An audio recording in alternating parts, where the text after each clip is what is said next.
Voy a pedirles que abran sus Biblias en el Evangelio según San Mateo, capítulo 21.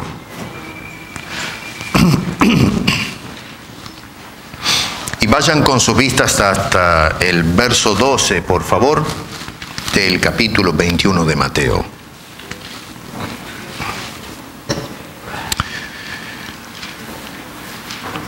Voy a leer hasta el verso 22. Porque es toda una sección que está vinculada a esto que vamos a mirar. Entró Jesús en el templo de Dios y echó fuera a todos los que vendían y compraban en el templo. Y volcó la mesa de los cambistas y la silla de los que vendían palomas. Y les dijo: escrito está, mi casa, casa de oración será llamada, mas vosotros la habéis hecho cueva de ladrones. Y vinieron a él en el templo ciegos y cojos, y los sanó. Pero los principales sacerdotes y los escribas, viendo las maravillas que hacía, y a los muchachos aclamando en el templo y diciendo: Hosana al Hijo de David, se indignaron y le dijeron: ¿oyes lo que estos dicen? Y Jesús les dijo: sí. ¿Nunca leíste de la boca de los niños y de los que maman perfeccionaste la alabanza? Y dejándolos salió fuera de la ciudad a Betania y posó allí. Por la mañana, volviendo a la ciudad, tuvo hambre, y viendo una higuera cerca del camino, vino a ella, y no halló nada en ella, sino hojas solamente, y le dijo: nunca jamás nazca de ti fruto. Y luego se secó la higuera. Viendo esto, los discípulos decían maravillados: ¿cómo es que se secó enseguida la higuera? Respondiendo Jesús les dijo: de cierto os digo que si tuviereis fe y no dudareis, no solo haríais esto de la higuera, sino que si a este monte dijereis: quítate y échate en el mar, será hecho. Y todo lo que pidiereis en oración creyendo, lo recibiréis. Padre, muchas gracias otra vez por tu palabra y te rogamos que la apliques a nuestros corazones. Te lo rogamos en el nombre de Cristo Jesús. Amén. El título es Comerciando con la religión. Y si hay un factor sobresaliente en la iglesia de nuestro siglo, entre otras cosas, porque hay muchas cosas que llaman la atención, y hoy, gracias a, lo hemos dicho muchas veces, a esta invención del Internet, estamos más al tanto de lo que se está haciendo detrás de las puertas de los templos. Antes había que visitar los templos, ahora nos visitan a nosotros a través de la computadora. Y tenemos servicios de sanidad, servicios donde se hablan lenguas extrañas y se hace todo tipo de cosas raras. Pero uno de los factores que está afectando e identificando la iglesia contemporánea es la comercialización, y lo pongo deliberadamente con esos términos fuertes, la comercialización de la religión.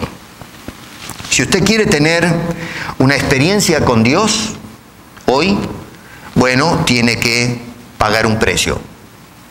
Y cuanto más pague usted en la iglesia, tanto mayor será la experiencia que usted tenga con Dios. Eso no lo predico yo porque no estoy de acuerdo, vale la aclaración. Eso es lo que en líneas generales se ve hoy en el marco de la fe. Ahora, vale la pena que hagamos un poquito de remoción de escombros acá en cuanto a algunas cosas en lo tocante a este relato que tenemos delante nuestro, porque resulta que hay una diferencia entre lo que dicen los sinópticos, porque este relato lo relatan los primeros 3 evangelistas, pero hay una diferencia con Juan, y algunos agarran estas diferencias como una evidencia de que la escritura es contradictoria y por lo tanto no fiable. Entonces existe toda una escuela de gente, un ejército de opositores que precisamente salen a buscar estas aparentes contradicciones para desacreditar la Biblia como la palabra de Dios. Así que vale hacer algunas aclaraciones acá de tipo informativo para que no caigamos presa de la duda o la confusión en torno a lo que está sucediendo en este lugar. Resulta que en el capítulo 2 de Juan también se menciona que hay una purificación del templo. Pero resulta que cuando comparamos lo que declara Juan en el capítulo 2 de su Evangelio con lo que mencionan los sinópticos son los 3 primeros evangelios, Mateo, Marcos y Lucas, porque son muy parecidos. Entonces dicen, bueno, se dan cuenta que la Biblia tiene un problema bastante serio, ¿no? Sin embargo, cuando nosotros apreciamos o ponemos en comparación la purificación del templo que se suscitó, que está relatada por el evangelista Juan, con la que relatan los sinópticos, son diferentes. Nos damos cuenta que en realidad hubo 2 purificaciones del templo. Una sucedió al principio del ministerio de Jesús, que es lo que relata Juan. Y esta purificación, mejor dicho, es la que se efectuó al final del ministerio de Jesús, previo eventualmente a su crucifixión, y que es relatada entonces por estos 3 hombres. Por alguna razón que va más allá de nuestra comprensión, a menos que, en fin, caigamos un poco en la especulación nomás, los 3 evangelistas optaron por no redactar la primera purificación del templo, sino la última o la segunda. Y por otro lado, Juan optó por no relatar la última purificación del templo, sino la primera. Ahora, ¿por qué lo hicieron así? No sé. Yo personalmente creo que Dios escogió a estos hombres para que cada uno presente las perspectivas acerca de la vida y ministerio de Jesús desde su propia óptica, y entonces tuvieron ciertas libertades de registrar o documentar la vida de Jesús según cómo eran dirigidos por el Espíritu de Dios. Y entonces cuando agarramos los 4 evangelios tenemos un cuadro general, ¿no es cierto?, de lo que sucedió con la vida de Jesús y su ministerio. Más allá, eso es una especulación nada más, no tengo manera de probar eso a la luz de las Escrituras. Hay otro tipo de opiniones y está bien siempre y cuando no sea algo descabellado que por supuesto choque con la doctrina o con las verdades bíblicas, son aceptables también. Incluso dentro de los sinópticos hay una diferencia. Por ejemplo, Mateo no sigue la cronología de los hechos, Marcos sí. Noten ustedes que Mateo describe la purificación del templo y después la maldición de la higuera, cuando en realidad sucedió al revés. Y es Marcos el que relata los sucesos como se suscitaron. Es decir, cronológicamente primero vino, por eso dice por la mañana, venía Jesús a la ciudad, y entonces en el verso 12 de Mateo es cuando después de ese incidente entró al templo. Eso después en casa ustedes lo pueden corroborar con tiempo en sus casas. Pero entonces Marcos es cronológico, sigue la secuencia de los eventos, pero Mateo no sigue cronología, sino que es temático. Lo que está indicando es la purificación del templo y entonces va a usar esa maldición de la higuera para indicar la superficialidad religiosa del pueblo, en especial los que formaban el clero. Así que la forma en que compaginan los relatos es alterado deliberadamente, no porque hay una contradicción en la Biblia, sino simplemente porque están tratando de subrayar o enfatizar cierta temática el uno del otro. De ahí entonces la diferencia o la aparente discrepancia entre el relato de Mateo y Marcos. Y por cierto, Lucas obvia la maldición de la higuera por completo. Ustedes pueden ir a casa y tratar de buscarla y no aparece ese relato. Así que vale la aclaración esto, porque por ahí llegan a casa y entonces se encuentran con que, bueno, ¿cómo es esto? A ver, acá tenemos un lío bárbaro con los relatos, pero esa es más o menos en líneas generales la divergencia que ustedes encuentran en la forma en que narraron los episodios estos caballeros. Así que entonces no cabe duda que hay 2 purificaciones Inclusive, déjenme que les plantee un par de detalles acerca de la del capítulo 2 y van a notar que es distinta a la que relatan los evangelistas. Por ejemplo, cuando observamos en el capítulo 2, estaba cerca la Pascua, después inmediatamente de las bodas de Caná. Así que estamos, vuelvo a repetir, en los comienzos del ministerio terrenal de Jesús. Y entonces las palabras que pronuncia Jesús en esta purificación, la primera es distinta a las que pronuncia en la segunda. Por ejemplo, dice en el verso 16, quitad de aquí esto y no hagáis de la casa de mi padre casa de mercado.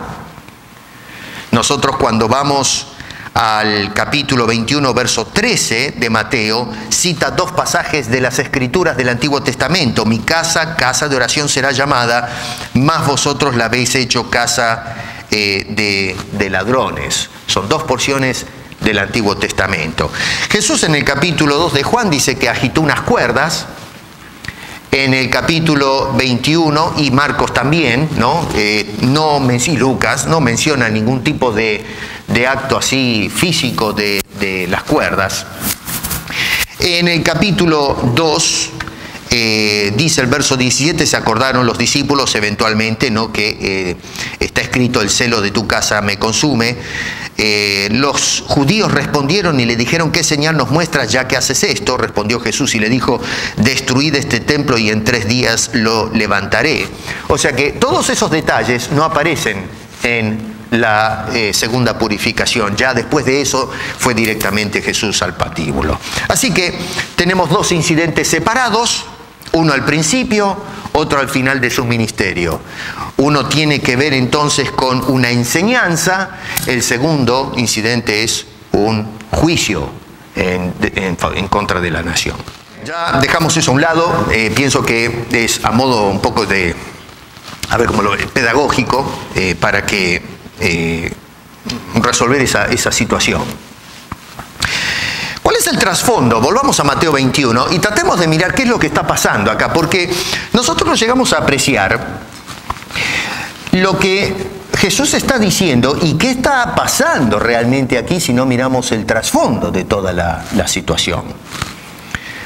Resulta que acá lo que tenemos obviamente es un gran mercado en el templo.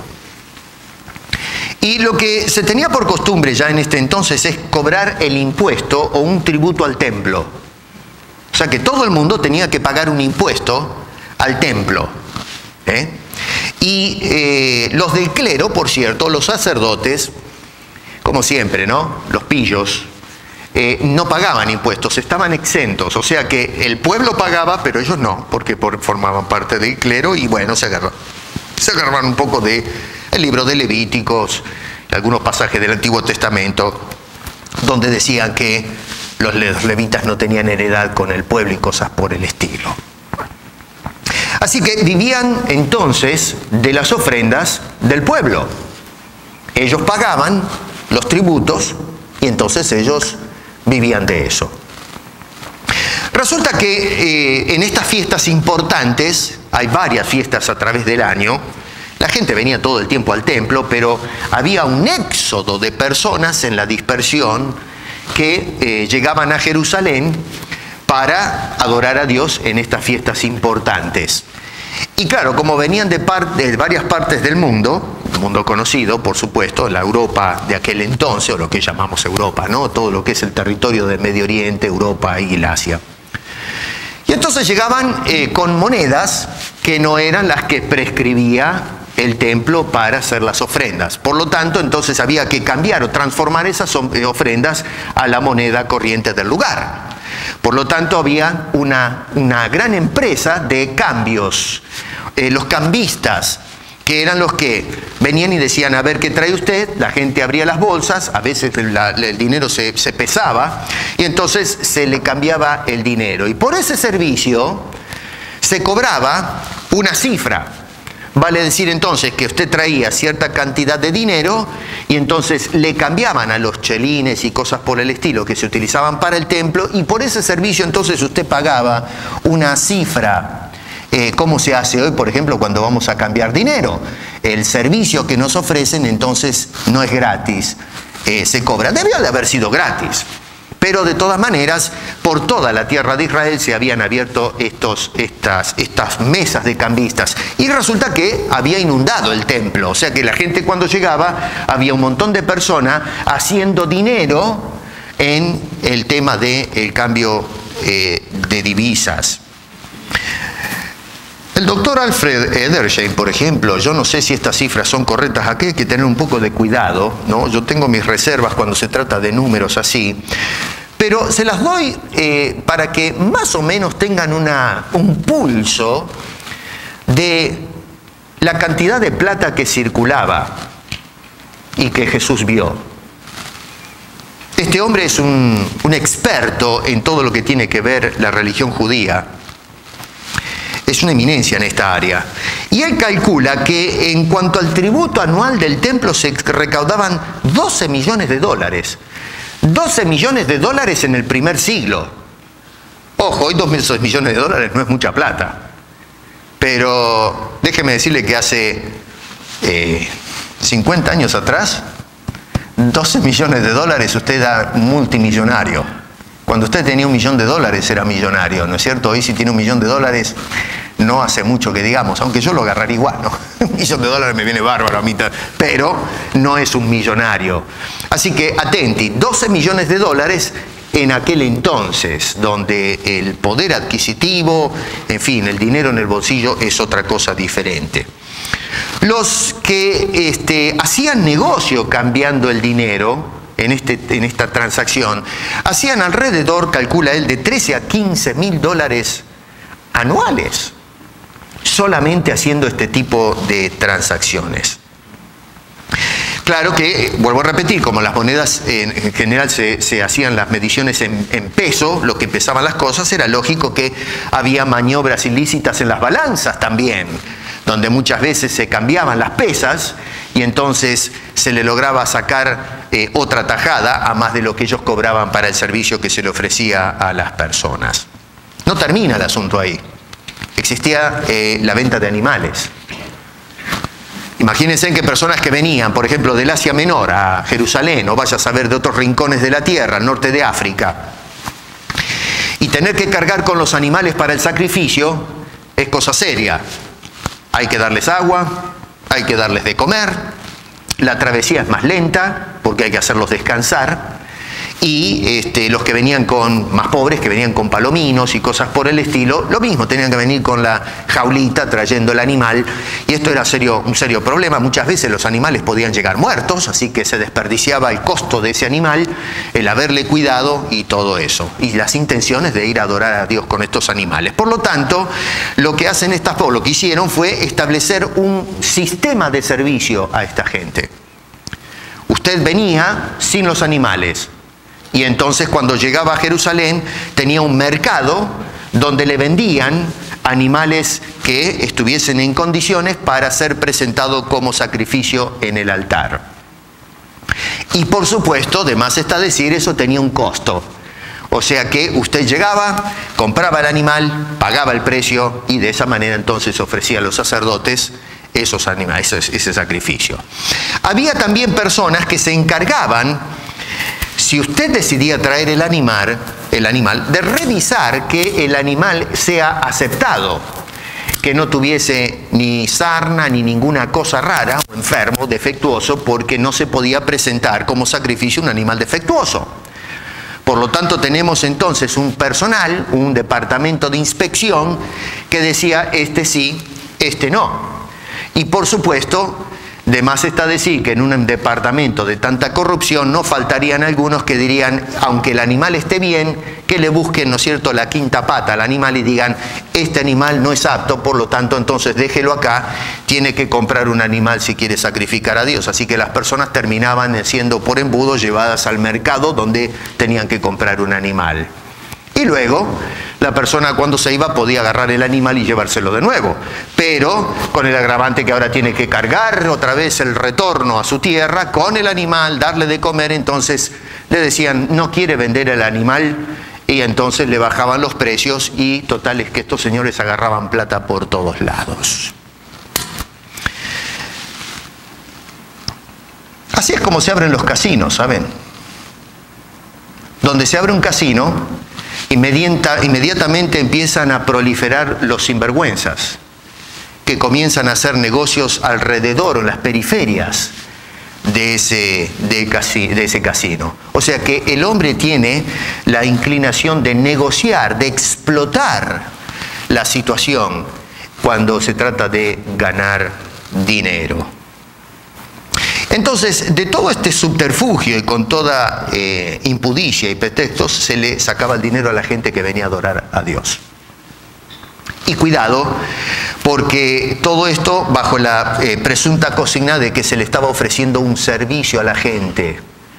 Les estamos ayudando para que puedan libremente venir a adorar a Dios. ¿Se da cuenta cómo cambia el cuadro cuando miramos el contexto de lo que estaba pasando en este entonces?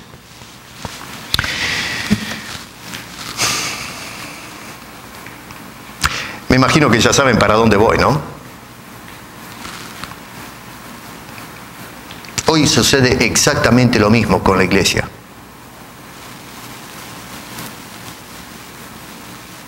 Hoy nosotros usamos la iglesia como un mercado.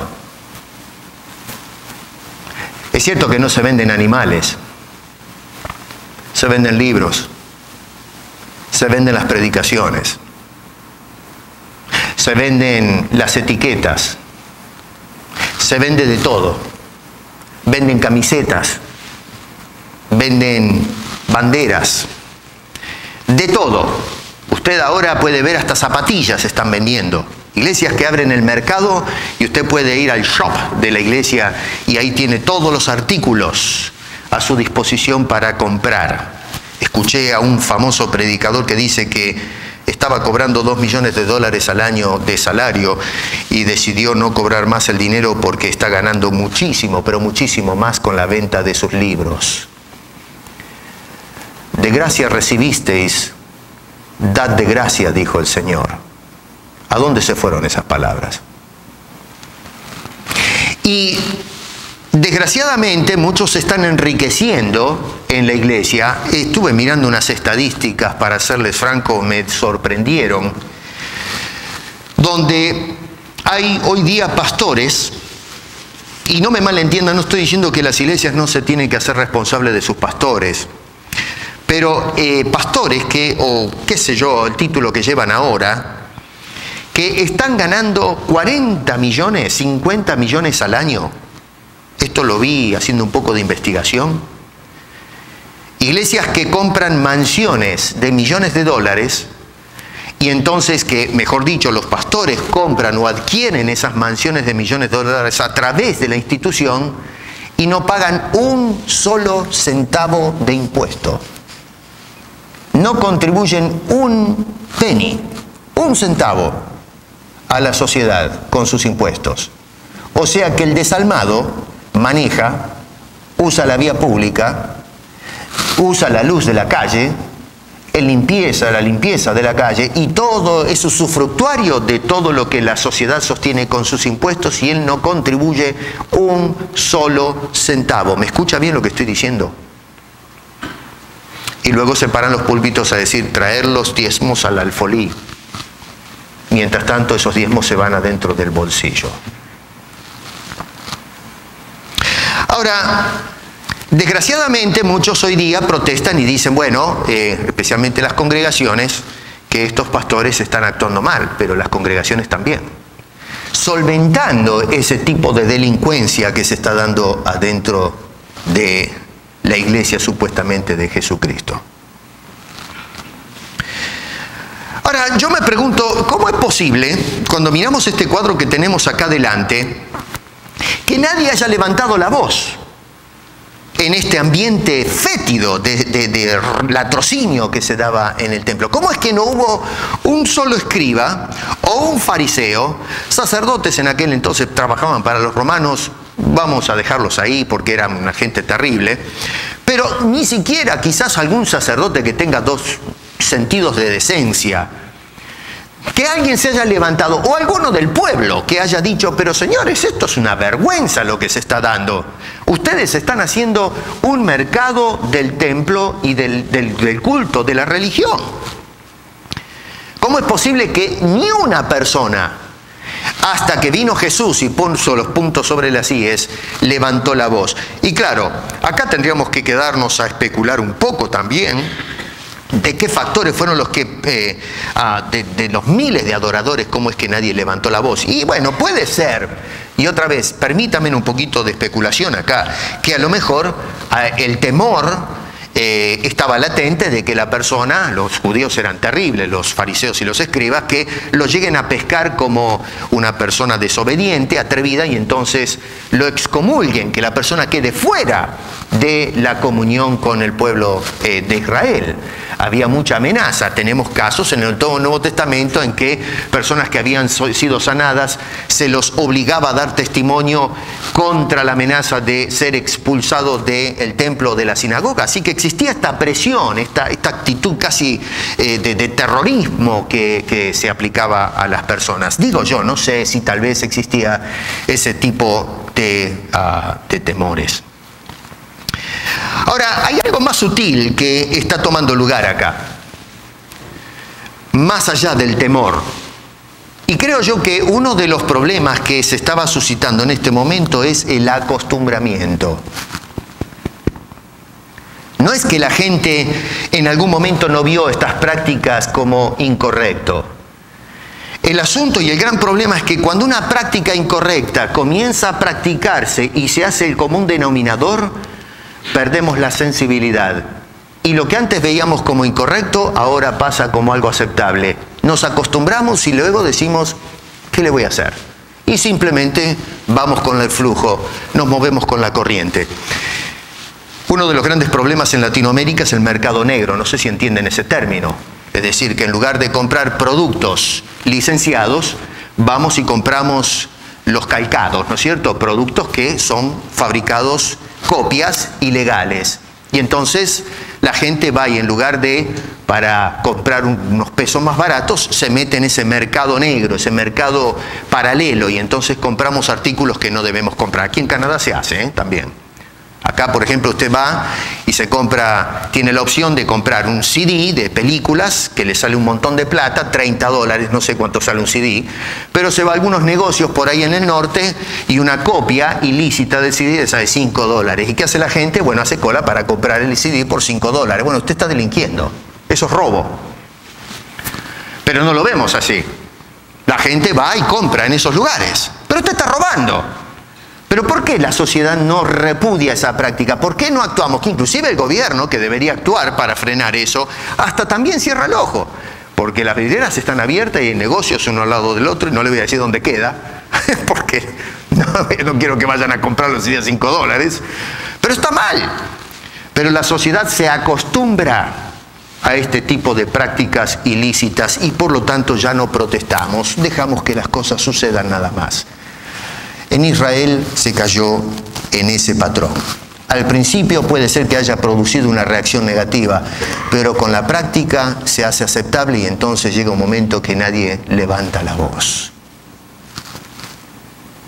La iglesia hoy día está haciendo cosas que hace 40 años atrás se nos hubiesen parado los pelos de la nuca.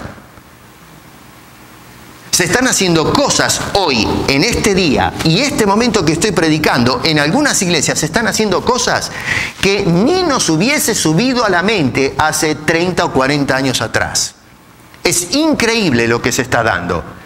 Y lo que notamos es que en lugar de vaciarse estos edificios, se llenan más de gente. Y la gente contribuye más a eso. Y se le está sacando el dinero a las personas. Se ha convertido en una mercantilización de la religión.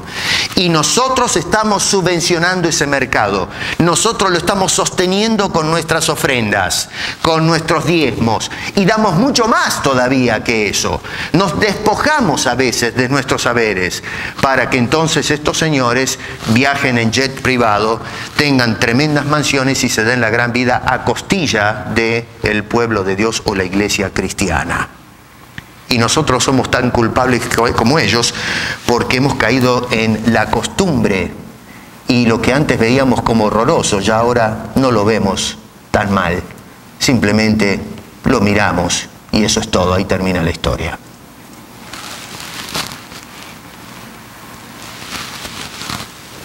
Fíjese lo que sucede en este cuadro. Jesús, verso 12, entró, y tome nota que dice que entró en el templo de Dios. No es tu templo, no es el templo del pastor Piesco, no es el templo o tu iglesia o la iglesia de algún fulano. Nosotros hablamos y decimos la iglesia del apóstol tanto o la iglesia del pastor tanto. No, señor, no es la iglesia del pastor tanto, es el templo o la iglesia de Dios. Eso es lo que decía Jesucristo, el templo de Dios. Eso de por sí, esa declaración de que el templo ya no es de Dios sino es nuestro, nos da indicios de a dónde fue a parar nuestro discernimiento espiritual en cuanto a las cosas de Dios. Le hemos robado lo que pertenece a Dios y nos hicimos dueños nosotros. Es nuestro patrimonio lo que pertenece a Dios. Y eso sucede con nuestras vidas, ya no es de Dios, es nuestra. Aunque Él la compró con la sangre de su Hijo, decimos mi vida y yo hago con mi vida lo que yo quiero. Nuestros saberes, lo mismo. Y todo se maneja en esos términos. Segundo, Jesús entró al templo a erradicar la comercialización de la religión. Verso 12 dice, y echó fuera a todos los que vendían. Y dice a todos, no perdonó a ninguno. A todos los que vendían y compraban en el templo. O sea que Él no asume ninguna actitud amistosa con este fenómeno. No encontramos ni una aprobación de ninguno de ellos en esta práctica que es un latrocinio, usando la religión. Número 3, también ahí en el versículo 12, notamos que Jesús desbarató toda la infraestructura que fomenta este comercio de la religión. Dice que volcó la mesa de los cambistas y la silla de los que vendían palomas, rompió todo. Desarmó todo. Si hoy se levanta alguien, y los hay, que tienen el valor de levantar la voz y tratar de desbaratar la infraestructura comercial de la iglesia contemporánea, los hay, pero inmediatamente los hacen pomadas. Empiezan a decir cualquier cantidad de barbaridades y acusaciones contra esas personas, porque sencillamente dicen la verdad. Porque si dijesen una mentira no habría por qué patalear tanto. Número 4, Jesús pone de manifiesta la verdadera naturaleza de esa operación comercial de la religión. Verso 13, dice, escrito está, mi casa es casa de oración, será llamada, pero ustedes, dice, la han hecho una cueva de ladrones. ¿Qué tal? Una cueva de ladrones.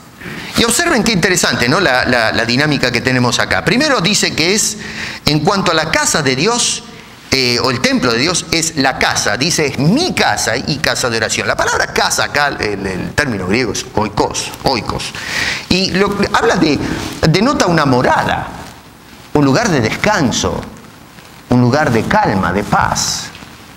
¿Qué quiere decir esto de casa de oración? Es el lugar donde nosotros nos encontramos, venimos a tener un encuentro personal y devocional con Dios.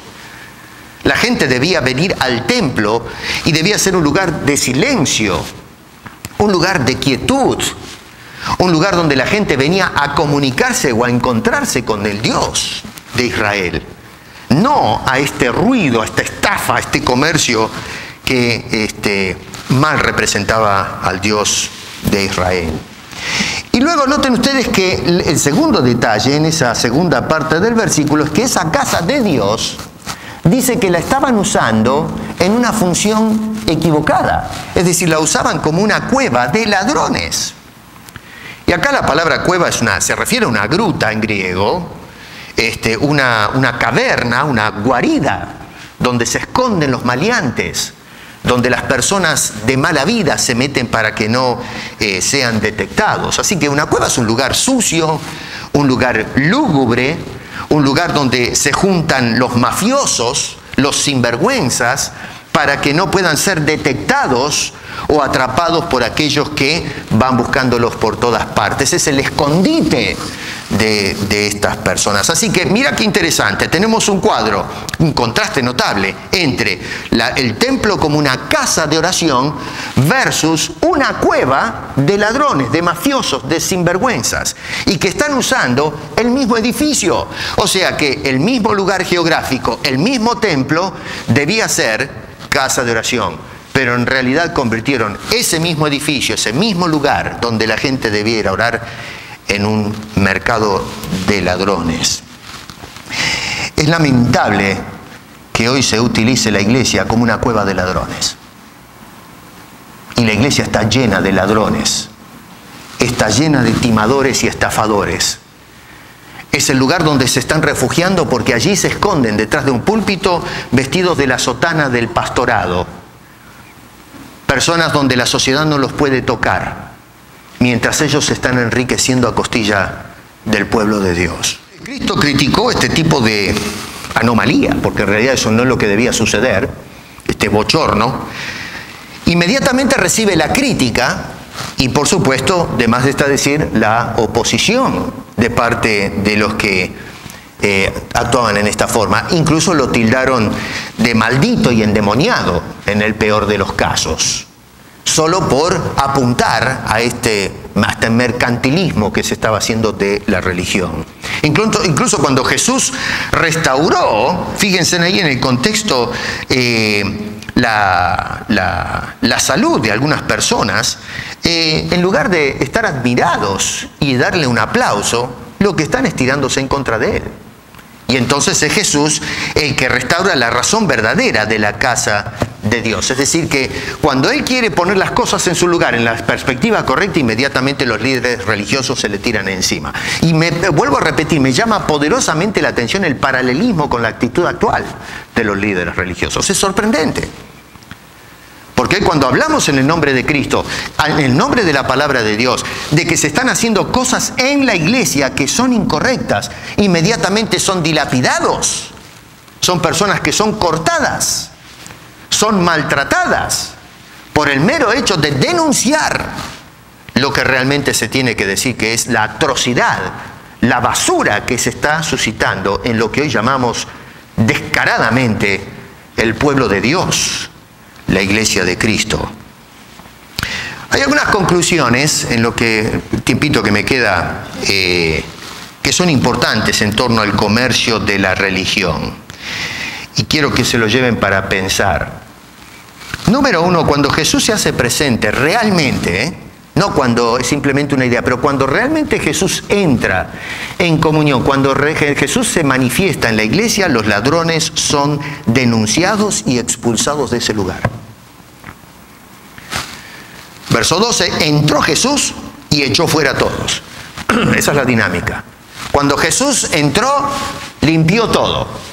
Esto no puede quedar adentro de la iglesia. Esto no puede estar adentro del templo. Así que cuando Jesús entra, lo que hace es que saca todo este asunto para afuera. No existe comunión entre Jesús y el mercantilismo religioso. Entendamos este asunto. No podemos poner las dos cosas paralelas o en conjunto. No existe comunión entre estas dos cosas. Y eso es lo que notamos en este caso. Jesús lo que hace es barrer con todo el mundo. La segunda conclusión es que donde hay una cueva de ladrones, Jesús nunca está presente en ese lugar. Muchos piensan que porque van a la congregación el domingo y cantan coros a Dios y oran en cualquier cantidad de lenguas y cosas raras, me vienen a mí a engrupir con que se tiran al suelo y hacen un montón de pantomimas. Y entonces mencionan a Dios y mencionan a Jesucristo, mencionan la Trinidad, se conocen toda la fórmula. El pastor grita, salta y hace un montón de payasadas. Y entonces estas personas nos quieren hacer creer que por el mero hecho de mencionar a Jesús es garantía que el Señor está en medio de ellos. ¡No, Señor! Dios no tiene comunión con los ladrones y los delincuentes y los farsantes, los mentirosos, los falsos creyentes. Dios no se manifiesta en ese lugar. Entendamos esto, las iglesias están llenas de almas podridas. Dios no se hace presente cuando nosotros tiramos las Escrituras por la ventana, cuando insultamos el templo sagrado de Dios. Lo que hoy está sucediendo en la iglesia es una vergüenza. Y hacemos a Dios cómplice de esa vergüenza. Dios no está presente, aunque usted esté convencido que porque va a una iglesia que está llena de cabo a rabo, allí está la presencia de Dios y usted tiene emociones que lo hacen flotar por el aire. Jesús no tiene lugar con los ladrones. Observe, 2 de Corintios. ¿Qué compañerismo tiene la justicia con la injusticia? ¿Y qué comunión tiene la luz con las tinieblas? ¿Y qué concordia tiene Cristo con Belial? ¿O qué parte el creyente con el incrédulo? ¿Y qué acuerdo hay entre el templo de Dios y los ídolos? Porque vosotros sois templo del Dios viviente, como Dios dijo: habitaré y andaré entre ellos, y seré su Dios, y ellos me serán mi pueblo. Por lo cual, salid de en medio de ellos, y apartaos, dice el Señor, y no toquéis lo inmundo, y yo os recibiré, y seré para vosotros por Padre, y vosotros me seréis hijos e hijas, dice el Señor Todopoderoso. ¿Le quiere poner crema a eso para tragarlo? Porque la palabra de Dios es tajante. Y número 3, donde proliferan los ladrones, no se aprecian las verdaderas obras de Cristo. Y digo las verdaderas obras, no las calumnias que se ven hoy. Estaba mirando otra vez un video que ahora están saliendo, no sé si me los mandan a mí a propósito o qué, pero a 2 por 3 me aparece una cosa de estas. Y un señor, no sé si lo han visto ya, no sé qué pasó, no sé si lo tocaron o qué, pero el señor empieza a serpentear en el suelo. Es impresionante verlo, un hombre de una camisa blanca, y está haciendo este movimiento. Y yo digo, pero a ver, yo tengo que pararme y decir, ¿hay algún pasaje en las Escrituras donde sucedió una cosa así? Cuando Jesús sanaba a las personas, y tenemos casos de endemoniados que fueron restaurados, vemos personas que ondulan como una serpiente en el suelo. Claro, se levantan todas estas congregaciones y se le tiran encima a uno, diciendo, usted no puede limitar la manifestación del Espíritu. Sí, definitivamente, pero yo tengo que usar el criterio, el discernimiento, y la Escritura no me muestra a mí ejemplos de esos. Ninguno de los apóstoles hizo semejante cosa. No vemos un solo incidente, y digo incidente tanto en el Antiguo Testamento como en el Nuevo Testamento, en donde veamos lo que se está mirando en la iglesia. Mujeres que caen en el suelo y las tienen que tapar para que no se vea su humanidad. ¿Vemos ese espectáculo nosotros en la iglesia primitiva? No hay un solo incidente, al contrario, gente que viene desordenada y que por la gracia de Dios y la presencia de Cristo los demonios son expulsados, la gente entra en cordura, se sientan y uno puede razonar con la persona. Pero hoy día es todo al revés. Vaya y trate de hablar con una persona que está revolviéndose allí en el suelo. Pero por favor.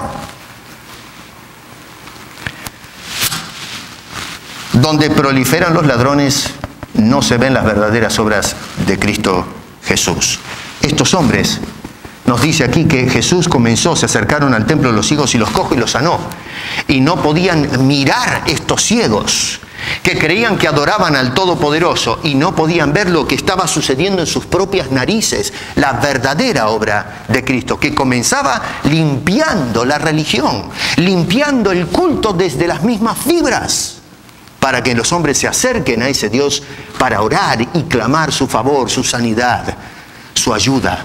Y en especial no el dolor de muelas, sino la sanidad de tu alma, que se va al infierno sin Cristo.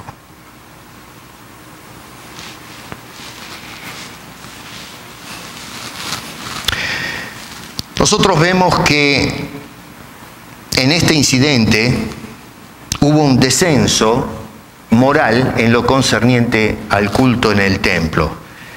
Se comercializó o se capitalizó, si quieren términos actuales, La religión se convirtió en un negocio muy redituoso. Y es por eso que vemos toda esta compañía de gente haciendo plata. Y hoy vuelve a suceder exactamente lo mismo. Nosotros tenemos una iglesia capitalizada, una iglesia con una religión comercializada. Nosotros hoy predicamos a Cristo por precio. Nosotros vamos y sanamos a las personas por precio. Nosotros les enseñamos la Biblia por precio. Y le decimos a las personas que Dios está metido en ese robo. Porque decimos, si tú le traes a Dios tus ofrendas y le traes más, Dios te va a dar más dinero. Vas a prosperar, vas a tener plata en abundancia.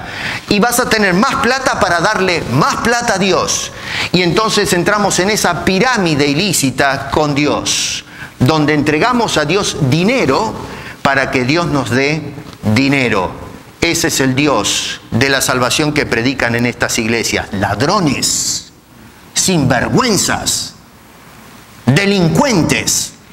Esos son nuestros pastores, esos son nuestros profetas, esos son los teólogos del mundo contemporáneo. Y allá vamos con nuestras billeteras a vaciarnos de todo lo que tenemos. Les damos nuestros hijos, les damos nuestros saberes, les damos nuestros tiempos, nuestros talentos, lo vaciamos todo para que se llene el mercado de los cambistas y la venta de animales.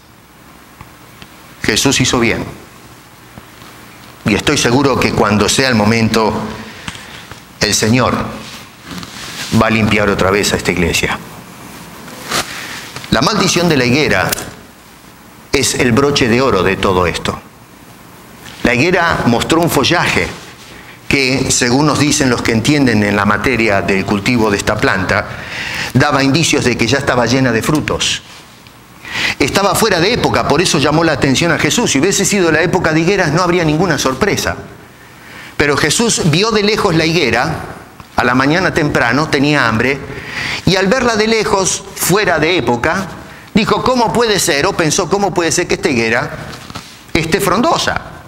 Debe estar llena de frutos, y allá fue, ¿no? Llegó a la higuera, anduvo revolviendo ahí entre las ramas y no encontró un solo fruto.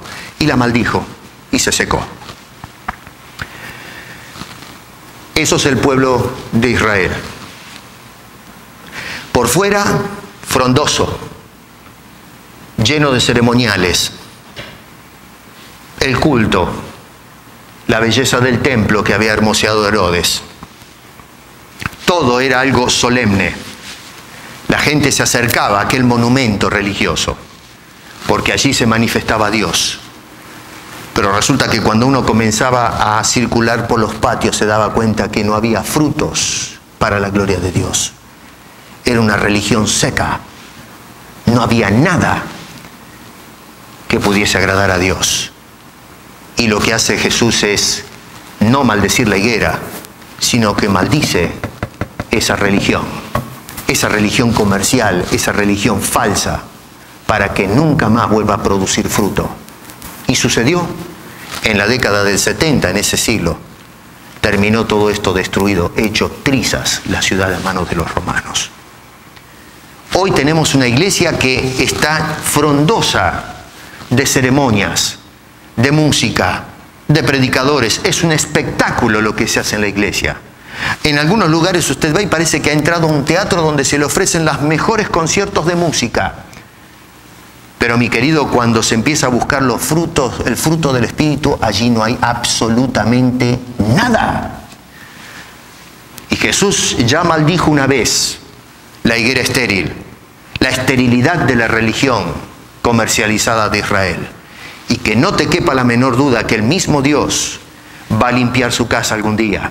Llegará el momento cuando barrerá todo lo inmundicia, lo pestilente, el latrocinio, el robo, la sinvergüenzada, y va a purgar al pueblo de Dios de toda la mentira y la infamia, que en lugar de presentar a Jesucristo como el Salvador de este mundo, lo estamos presentando como un comerciante.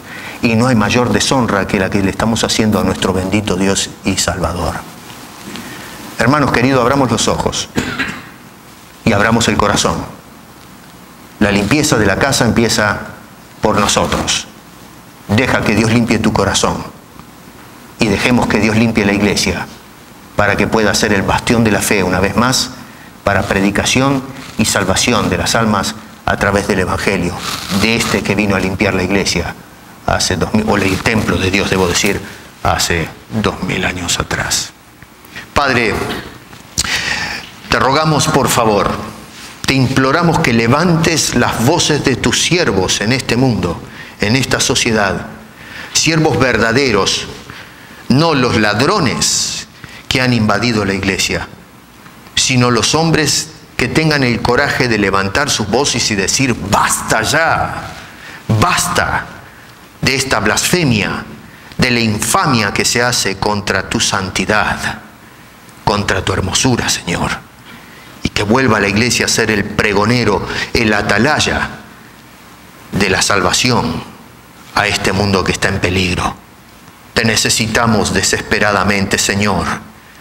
Ayúdanos, úsanos, para que la iglesia pueda otra vez tener su norte y predicar a Cristo, al Cristo crucificado, resucitado y hoy exaltado en gloria a la diestra del Padre, en cuyo nombre, Señor, elevamos esta oración con acción de gracias.